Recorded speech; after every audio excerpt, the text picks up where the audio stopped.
Grabe, tuwang-tuwa si Malia nung makita na ulit niya finally ang kanyang mama Cyber. Hello Pack members! Welcome back to Husky Pack TV! Kung napanood niyo sa previous vlog natin doon sa kabilang Facebook page natin which is ang Husky Pack TV Vlogs, alam niyo na finally nakauwi na dito sa mansyon si Cyber. Pasok!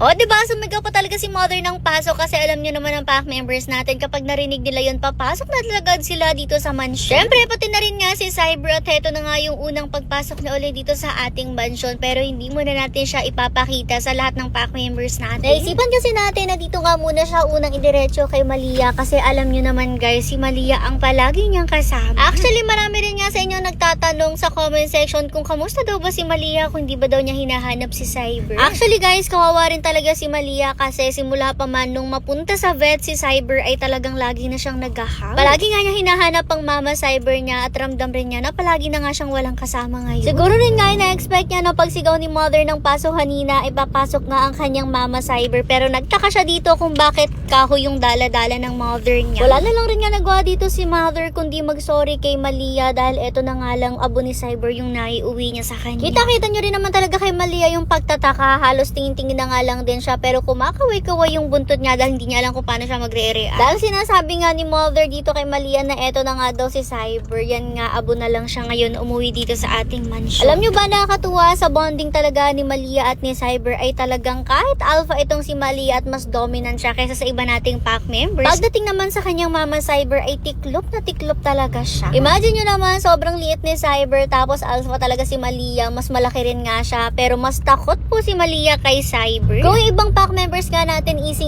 lang kay Malia na bargasin, si Cyber naman sobra yung respeto ni Malia when it comes sa kanyang mama Cyber. Naalala ko nga ang laging eksena dito sa taas sa kanilang room ay palaging agawan ng pagkain. Kapag kasi talaga kumakain sila, nauunang matapos si Malia tapos si Cyber ay laging may tira pa. Pero dahil sobrang damot nga ni Cyber, hindi niya nga ipapamigay yung tira niya kahit kay Malia, kaya naman si Malia umiiyak na lang sa gedli at naghihintay nga na ibigay sa kanya ng kanyang mama Cyber yung pagkaing tira. Si Cyber naman sa sobrang damot kahit ayaw na niya yung pagkain, hindi talaga niya hinahayaan na maagaw ng iba, kaya naman si Malia ang tagal-tagal palaging umiiyak. Pero never nga niyang binargas ang kanyang mama Cyber, ganun kataas yung respeto niya sa kanyang mama. Tapos ngayon nga napapansin namin na nalulungkot rin talaga siya dahil nga wala na siyang kasama at siguro nagtataka na rin nga siya kung saan ba nagpunta si Cyber. Kaya naman nga naisipan namin na dito na lang nga siya muna idiretso kay Malia. Para naman sa iba nating pack members, doon yun na nga lang abangan yung video ng pag-meet ulit nila kay Cyber sa ating second page.